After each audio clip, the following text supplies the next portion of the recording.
Hello दोस्तों, कैसे हो? आशा करता हूँ बहुत अच्छा होंगे। दोस्तों, आज हम आए हैं एक बहुत ही शानदार मजेदार टॉपिक, चंद्रयान मिशन 3। वर्तमान में आप देख रहे हो, चंद्रमा पर हमने चंद्रयान 3 भेजा है, यानी भारत का जो चंद्रयान 3 चंद्रमा की सतह पर पहुंचने वाला है। दोस्तों, तो आज इसी टॉपिक की चर्चा करेंगे।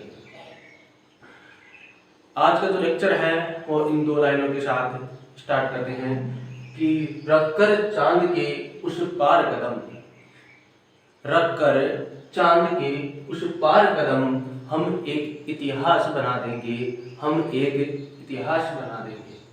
और जिनको सत्ता, यानी वो देश रूस, चीन, पाकिस्तान, जिनको सत्ता भारत की काबिलियत पर, यानी और जिनको सत्ता हमारी काबिलियत पर, आज उन सबको गवाह बना देंगे।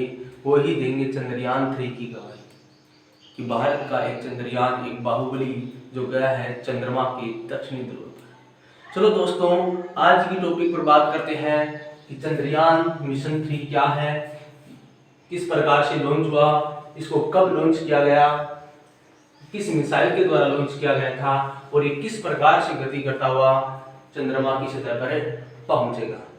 देखो दोस्तों, चंद्रयान मिशन 3 को लॉन्च किया गया था, वो दिनांक थी 14 जुलाई 2023। वो दिन तो आप सबको याद ही होगा दोस्तों, कौन भूल सकता उस दिन को, जब एस सोमनाथन वगैरह सब भावुक हो गए थे, सब लोग देख रहे थे और अपना बाहुबली रॉकेट चंद्रयान 3 को लॉन्च कर रहा था। वहां से ले गया था चंद्रमा की धरती पर। अब दोस्तों, कुछ ही दिनों के अंदर वो चंद्रमा की धरती पर पहुंच भी जाएगा, लैंड भी कर जाएगा। देखो दोस्तों, इसको लॉन्च कब किया गया? 14 जुलाई 2023। वार कौन सा था दोस्तों? शुक्रवार, फ्राइडे। लॉन्च किससे किया गया दोस्तों? ध्यान रखना, इसको जिस रॉकेट से लॉन्च किया है उसका नाम है LVM-3। दोस्तों, ये बहुत विशेष नाम है, LVM-3, जिसको बोला जा रहा है भारत का बाहुबली, जो जाएगा कार्तिक की धरती पर, यानी चंद्रमा की धरती पर अपने चंद्रयान मिशन 3 को पहुंचाता है। देखो दोस्तों, ये कहां से लॉन्च किया गया, वो स्थान भी बहुत इंपॉर्टेंट है। ध्यान रखना दोस्तों, चंद्रयान मिशन 3 को लॉन्च किया गया है, वो है आंध्र प्रदेश के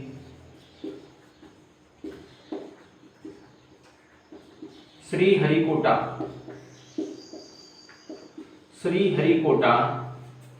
स्थित सतीश धवन स्पेस सेंटर।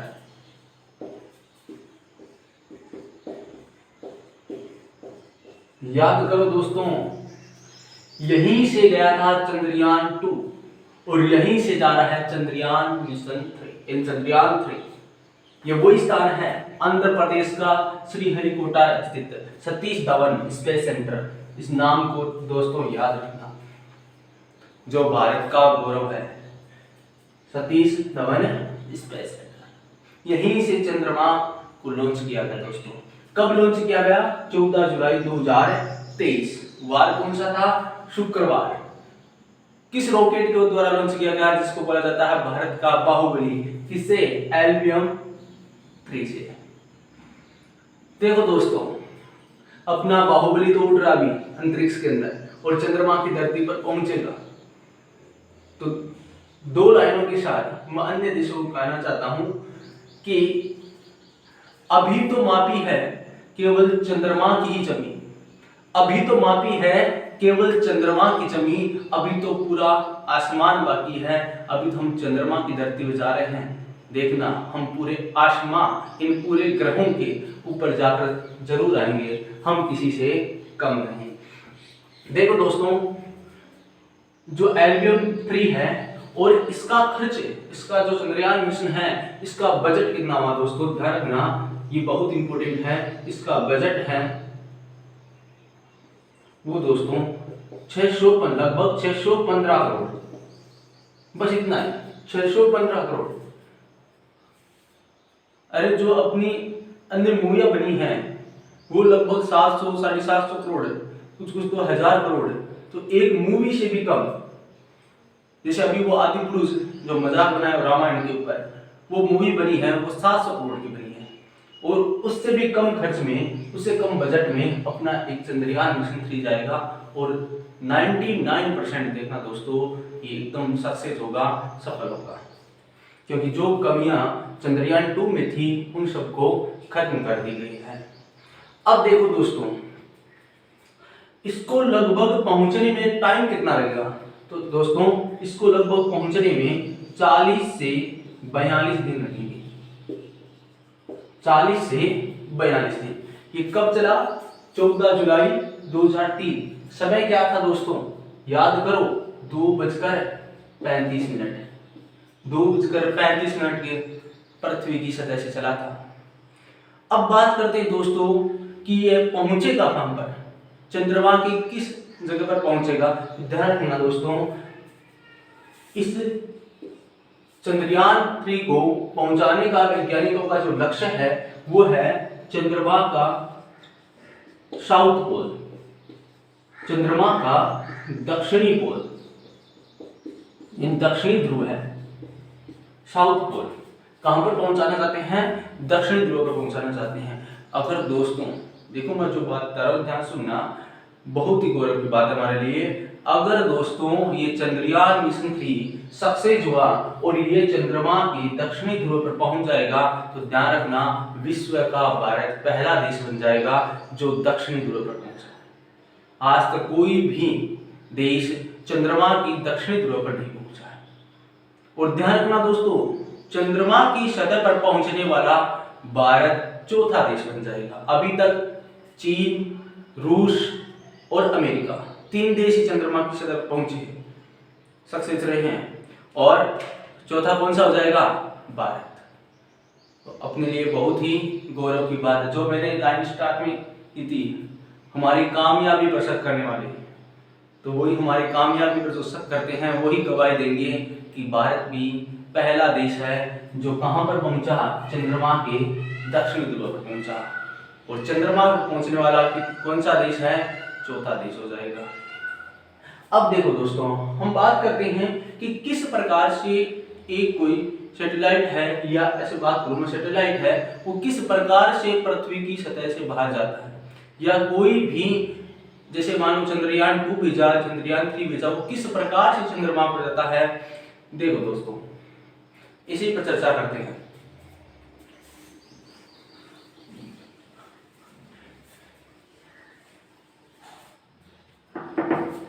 ये है अपनी पृथ्वी, समझना दोस्तों, और ये है चंद्रमा। आप सबको पता है चंद्रमा पृथ्वी का एकमात्र प्राकृतिक उपग्रह है। नेचुरल सैटेलाइट केवल एक है, कौन? चंद्रमा। और सभी आसपास जो मान लो आर्यभट्ट हुआ और सभी ये है वो कृत्रिम है, यानी मनुष्य ने खुद ने बनाया है, लेकिन इसके ऊपर मनुष्य का कोई भी नियंत्रण नहीं है। और पृथ्वी का प्राकृतिक उपग्रह एकमात्र है, वो कौन सा है? चंद्रमा, जो पृथ्वी के चारों तरफ क्या करता रहता है? चक्कर लगाता रहता है। अब देखो दोस्तों, यहां से जो अपना बाहुबली चंद्रमा के ऊपर जा रहा है, उसकी गति करने का कौन सा पथ रहेगा, यानी किस रास्ते से वो गति करेगा। जो अन्य देश है वो 4 या 5 दिन के अंदर चंद्रमा की सतह पर पहुंचे हैं, वो क्या करते दोस्तों, यहां से सीधी रॉकेट को चंद्रमा की धरती पर उतार देते हैं। लेकिन भारत ने ऐसा नहीं किया। क्यों नहीं किया? क्योंकि बजट को कम करने के लिए। ध्यान रखना दोस्तों, इंपॉर्टेंट चीज है ये, बजट को कम करने के लिए। क्योंकि भारत क्या कर रहा है, यहां से जो रॉकेट को लॉन्च किएगा, जो पृथ्वी की 5 कक्षाएं हैं, 5 ऑर्बिट्स है, उनमें घुमाएगा उसको। पहले यहां से ऑर्बिट में घूमेगा इस, और वो ऑर्बिट कैसे होंगे दोस्तों, ध्यान रखना, अंडाकार, या इसको बोलते हैं दीर्घवृत्ताकार। तो इस प्रकार से 5 ऑर्बिट में घूमेगा और घूमता हुआ पहुंच जाएगा चंद्रमा के गुरुत्वीय क्षेत्र में यानी ग्रेविटी में। पहले क्या होगा, ये भारत की ग्रेविटी में, ऐसे बोल सकते, सॉरी, पृथ्वी की ग्रेविटी में घूमेगा और कितने चक्कर लगाएगा, ये 5 कक्षाओं में चक्कर लगाएगा और ऐसे ऐसे करते हुए कहां पर पहुंच जाएगा, चंद्रमा की ग्रेविटी में। अब ये ग्रेविटी क्या है दोस्तों, ध्यान रखना, जितने दूरी तक किसी पिंड के द्वारा गुरुत्वाकर्षण बल लगाया जाता है, जैसे पृथ्वी है, पृथ्वी प्रत्येक वस्तु को अपनी तरफ खींचती है, किसके कारण, ग्रेविटी के कारण। तो जितनी दूरी पर ग्रेविटी लगती है उस क्षेत्र को बोलते हैं गुरुत्वीय क्षेत्र। और ध्यान रखना एक और बात दोस्तों, गुरुत्वीय क्षेत्र से किसी भी वस्तु को आपको अंतरिक्ष में भेजना है तो उसका कम से कम जो प्लायन वेग है वो होना चाहिए पृथ्वी के लिए 11.2 किलोमीटर पर सेकंड। इसका मतलब क्या है दोस्तों, सुनना, यानी किसी भी आपको सैटेलाइट को या किसी पत्थर को या किसी वस्तु को या व्यक्ति हो उसको फेंकना है और अंतरिक्ष में पहुंचाना है तो उसको कम से कम न्यूनतम वेग कितना देना पड़ेगा आपको, 11.2 किलोमीटर पर सेकंड। यानी इससे कम वेग पर आप कभी भी फेंको किसी वस्तु को तो वापस आ जाएगी, और इससे अधिक वेग से आपने किसी वस्तु को फेंक दिया, मान लो किसी व्यक्ति को 11.2 किलोमीटर पर सेकंड की स्पीड से अधिक फेंक दिया तो वापस कभी पृथ्वी पर नहीं आएगा। लेकिन ये मान बहुत अधिक है दोस्तों, ध्यान रखना। अब जो बात कर रहा था, भारत ने जो लॉन्च किया है इसमें क्या है, इसकी पावर अन्य देशों से कम है, क्योंकि भारत ने जो फ्यूल, जो ईंधन यूज किया है वो थोड़ा कम है। ऑक्सीडेशन जो सब में अभिक्रियाएं होती है, रिएक्शन होती है, और जो फ्यूल है वो अन्य देशों के रॉकेट से क्या है, कम, क्योंकि उनके पास थोड़ी एडवांस टेक्नोलॉजी है और इसीलिए वो क्या करते हैं, अधिक फ्यूल डालते हैं जिससे अधिक पावर मिलती है, और अधिक पावर मिलने के कारण यहाँ से वो सीधे चंद्रमा की धरती पर क्या हो जाते हैं, लैंड हो जाते हैं। लेकिन अपने चंद्रमा 2 में एक गड़बड़ हुई थी। क्या गड़बड़ हुई थी, यहां से चला तो गया था लेकिन इसके ऊपर लैंड नहीं कर पाया। इसका कारण दोस्तों, जब कभी भी कोई पिंड किसी ग्रह के ग्रेविटी में पहुंचता है तो वो पिंड उसको लगातार क्या करती रहती है, आकर्षित करती रहती है, खींचती रहती है। तो उस सैटेलाइट की जो गति है, जो स्पीड है वो और अधिक हो जाती है। स्पीड नियंत्रित नहीं होती, स्पीड को कंट्रोल नहीं कर पाते, जिसके कारण क्या है, वायुमंडल में घर्षण बल से उसमें आग लग जाती है, विस्फोट हो जाता है, ये ऐसे बोल सकते हैं, वो जाकर टकरा जाता है। तो यहाँ पर इसका मलबा बनता है, फिर और कुछ नहीं बनता दोस्तों। इसीलिए वो जो पहले गलती थी उसको वापस दोहरा नहीं गया। अब की बार क्या किया, पहले 5 ऑर्बिट में घुमाया, 5 ऑर्बिट्स में, और उसके बाद में कहां पर, चंद्रमा की ग्रेविटी में पहुंचा। और जैसे ही चंद्रमा की ग्रेविटी में पहुंचा और चंद्रमा के चारों तरफ भी 5 ऑर्बिट में घूमेगा। कितने ऑर्बिट में दोस्तों, ध्यान रखना, 5 ऑर्बिट में, इस प्रकार से लगातार 5 ऑर्बिट्स में घूमेगा चंद्रमा, और धीरे धीरे करके फिर कहां पर लैंड हो जाएगा, चंद्रमा के साउथ पोल पर। कहां पर दोस्तों, ध्यान रखना, साउथ पोल पर, यानी दक्षिणी ध्रुव पर। जो दक्षिणी ध्रुव है उसके ऊपर लैंड करा दिया जाएगा, और उस पर पहुंचने वाला भारत कौन सा देश हो जाएगा, पहला देश। इतनी बात सब समझ में आई दोस्तों। अब ध्यान से सुनना दोस्तों कि किस कक्षा, चंद्रमा की किस कक्षा में ये अपना चंद्रयान है, कब कब पहुंचेगा। तो ध्यान रखना, ये पृथ्वी के 5 चक्कर लगाते हुए चंद्रमा की ग्रेविटी में प्रवेश करेगा, और ये जो दूसरी कक्षा में 6 अगस्त को ये दूसरी कक्षा में जाएगा चंद्रमा में। 9 अगस्त को ये तीसरी कक्षा में जाएगा, और 13 अगस्त को चौथी कक्षा में, और 16 अगस्त को ये 5वीं कक्षा में पहुंच जाएगा। जो 5वीं कक्षा है वो चंद्रमा से लगभग 100 किलोमीटर दूरी पर है। फिर उसको 16 अगस्त के बाद में धीरे धीरे उसको लैंड कराया जाएगा, लैंडर को, और वहां पर जो चंद्रमा की जो सतह है उसके ऊपर पहुंचाया जाएगा। इसमें बहुत सारी बाधाएं आती हैं, क्योंकि चंद्रमा की जो सतह है उसके ऊपर बहुत सारे खड्डे हैं, आप सबने देखा होगा कभी कि चंद्रमा की सतह पर क्या है, बहुत सारे खड्डे। तो वहां पर किसी भी सैटेलाइट को वहां पर पहुंचाना बहुत थोड़ा कठिन होता है। इसीलिए सबसे इम्पोर्टेंट बात है इसको लैंड कराना। और वो अब की बार जो पिछली बार गलती हुई थी चंद्रमा 2 में, वो अब की बार क्या हो जाएगी, सही हो जाएगी, उसमें सुधार कर दिया जाएगा। अब बात कर रहे थे हम दोस्तों की फ्लाइंग वेग, कि मैंने कहा था पृथ्वी से आप किसी वस्तु को फेंकना है तो अगर उसको 11.2 किलोमीटर पर सेकंड की स्पीड से अधिक पर फेंक दिया तो कभी पृथ्वी पर नहीं आएगी। तो बात करते हैं फ्लाइंग वेग क्या है दोस्तों, ध्यान से सुनना, बहुत ही इंपॉर्टेंट टॉपिक होता है ये किसी भी कंपटीशन एग्जाम के लिए। फ्लाइंग वेग, इसको दोस्तों VE से रिप्रेजेंट करते हैं और इसका फॉर्मूला होता है VE बराबर 2RG। अब जब पृथ्वी की बात हो तो यहां पर पृथ्वी का त्रिज्या होगी और पृथ्वी का गुरुत्वीय त्वरण होगा। चंद्रमा की बात हो तो चंद्रमा की त्रिज्या होगी और चंद्रमा का गुरुत्वीय त्वरण होगा। अब बात करते हैं फ्लाइंग वेग क्या है। जैसे मान लो इस वस्तु को मुझे पृथ्वी की सतह से बाहर पहुंचना है तो मैं क्या करूंगा, इसको 11.2 किलोमीटर पर सेकंड की स्पीड से अधिक से फेंकूंगा तो ये वापस कभी नहीं आएगी।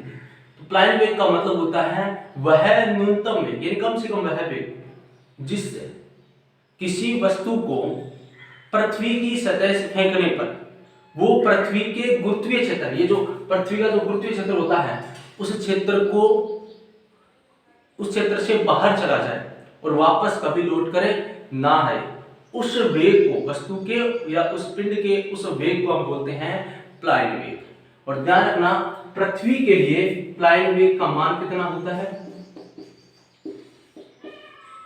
पृथ्वी के लिए फ्लाइंग वेग का मान होता है 11.2 किलोमीटर पर सेकंड और चंद्रमा के लिए कितना होता है, चंद्रमा के लिए होता है दोस्तों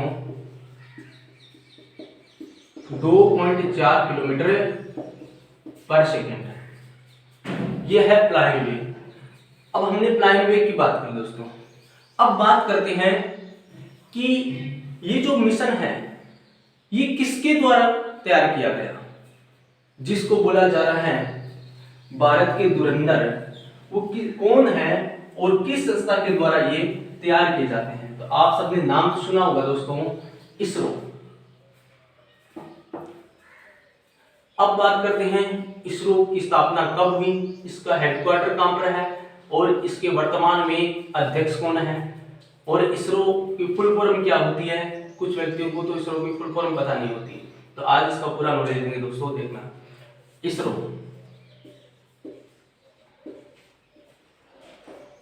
इसरो की फुल फॉर्म होती है इंडियन स्पेस रिसर्च ऑर्गेनाइजेशन।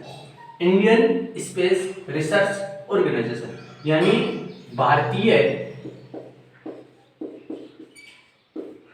अंतरिक्ष अनुसंधान, भारतीय अंतरिक्ष अनुसंधान संगठन, इंडियन स्पेस रिसर्च ऑर्गेनाइजेशन, भारतीय अनुसंधान रिसर्च यानी भारतीय अनुसंधान संगठन। देखो दोस्तों, इसरो की स्थापना कब हुई थी, इसकी स्थापना हुई थी 15 अगस्त 1969, 15 अगस्त 1969 को इसकी स्थापना की जाती है। और इसका हेडक्वार्टर कहां पर है, मुख्यालय इसका हेडक्वार्टर कहां पर है, वर्तमान में इसका हेडक्वार्टर है बेंगलोर में। और इसके अध्यक्ष कौन है दोस्तों, वर्तमान में इसके अध्यक्ष है एम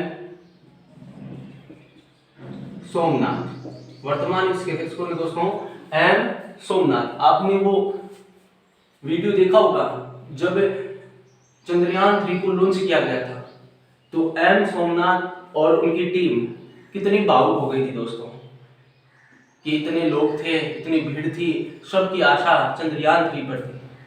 जब उसको लॉन्च किया गया, अपना बाहुबली वहां से उड़ा, 2:35 पर तब सब भावुक हो गए थे कि वो पल दोस्तों जिंदगी में याद रहता है। ऐसे पल भारत के लिए बहुत बड़ी उपलब्धि है, तो पूरे देश को भी बधाई। और मैं आशा करता हूँ ये चंद्रयान मिशन 3 ये 100% सक्सेस होगा, और जिस दिन ये सक्सेस हो गया तो अन्य देशों के मुंह पर ताला लग जाएगा दोस्तों कि भारत किसी से कम नहीं है। ये वही देश है जो विश्व गुरु कहा जाता है।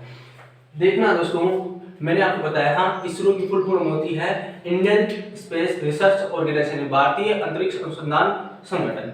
इसकी स्थापना 15 अगस्त 1969 में। इसका मुख्यालय क्या है? बेंगलुरु। और वर्तमान में इसके अध्यक्ष कौन है? एम सोमनाथ। देखो दोस्तों, आज का जो लेक्चर है वो बहुत इंपॉर्टेंट है, क्योंकि यहाँ से आपको जो वर्तमान में अभी जो एग्जाम होने वाले हैं, चाहे वो RS का हो या एयरफोर्स नेवी का हो, चाहे SSC कोई एग्जाम हो या अन्य कोई भी कंपटीशन एग्जाम, उन सब में यहाँ से बहुत सारे क्वेश्चन पूछे जाएंगे करंट अफेयर के रूप में कि चंद्रयान मिशन 3 क्या है, किस के द्वारा लॉन्च किया गया था, उस रॉकेट का नाम क्या है, LVM-3, या इसरो की फुल फॉर्म पूछ ले, इसरो की स्थापना कहाँ पर हुई थी, वर्तमान में अध्यक्ष ये बहुत याद रखना दोस्तों एम सोमनाथ। तो इस प्रकार से ये अप्लाइड वेग भारत का जो पृथ्वी का अप्लाइड वेग का मान कितना है, चंद्रमा की अप्लाइड वेग का मान कितना है, या आपसे पूछ ले कि चंद्रयान 3 कब लॉन्च हुआ था। और लास्ट क्वेश्चन दोस्तों कि जो चंद्रयान मिशन 3 है वो चंद्रमा की सतह पर पहुंचेगा कब, तो अनुमान लगाया जा रहा है दोस्तों कि ये पहुंचेगा 23 अगस्त